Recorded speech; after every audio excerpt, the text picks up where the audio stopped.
Hi guys, welcome back to your single scores. And what we're looking at in this episode is once you've kind of met somebody, maybe once you've started dating somebody online or anything like that, how do we turn that connection into a relationship? Now that you've honed in on someone, let's imagine you've gone on a few dates. You've honed in on someone.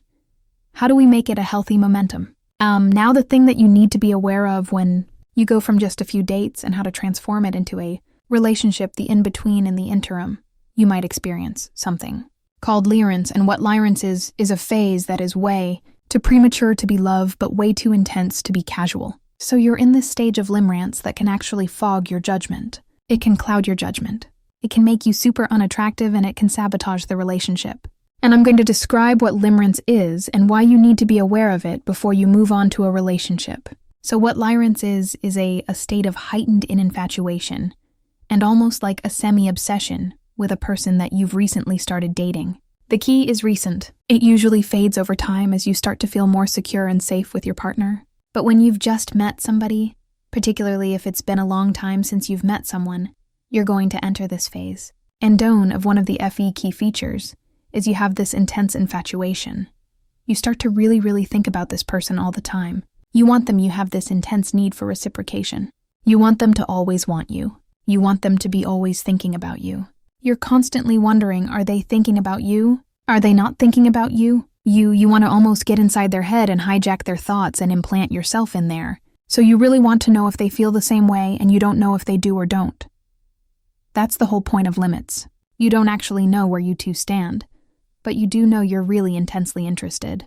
So you really have this intense desire for a reciprocation. The other thing is you have very heightened emotional responses. So you have a very sensitive reaction to them not calling you. Super sensitive to them following another person online. Really sensitive if they haven't arranged a date. Your emotions are very much regulated by where you stand with this person. So if they're calling you, and they're going to see you on the weekend, you're looking forward to the weekend. If you don't know, if you haven't heard from them, you're all anxious about the weekend. You have this really great heightened emotional response to everything they say and do to you. Another thing that you do in limerence stage is you idolize them and put them on a pedestal. You straight away are thinking, this person, I could marry them, and I wonder what my mom would think. But then our wedding would be on this day. And so many people would be coming, and how would our families come by you, literally start painting out your life together, and you might have been on 2 dates. You might have been on 3 dates, and it's so excessive, and it's almost borderline creepy. But your thoughts and fantasies involve this person. And not just like sexual it's genuine. Like relationship fantasies that you start having, you also start having very intrusive thoughts. What I mean by this is you kind of get pangs of like, they could be doing this behind your back. Or maybe they're done this, or maybe they're going on another date, and you get these really negative intrusive thoughts about this partner that causes you more severe anxiety, and then it causes you to be preoccupied with this person that you barely know. So you might start digging through their social media, or you might check when they're last online. You might start going deeper into the rabbit hole of who this person is and what they're up to. So it causes you to be intensely preoccupied. And the final thing is that you start to develop an intense fear of rejection. You don't want to text them first because you have an intense fear that they might not text you back. You don't want to call them because you have an intense fear that they don't pick up their call. It's no longer casual in the sense that, oh, you call someone, if they don't pick up, they don't pick up.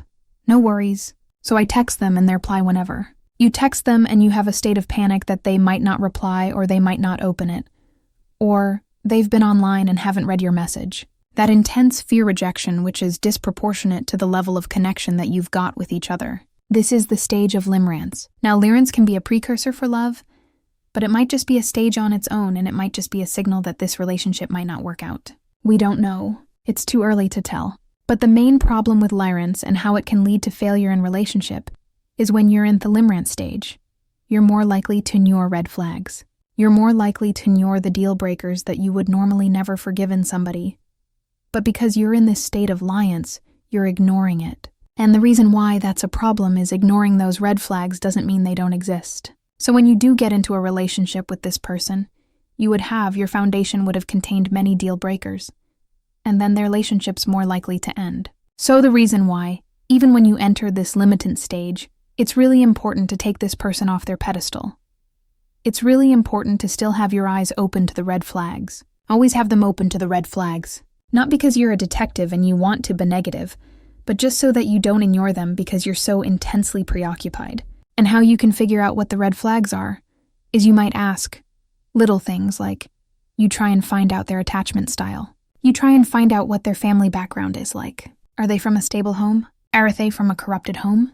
Do they worked on any of these issues? What do their previous relationships look like? If you notice that they've cheated on all previous partners, or if she's used all her previous partners for financial gains or whatever it is, you look at their previous relationships and figure out, you look at how much they invest in you, how much time and energy and effort they put into you. And if they're not putting that much in, remove some of yours. Don't expect them to give you more. Just remove some of yours to restore the balance. Have a look at their social media habits.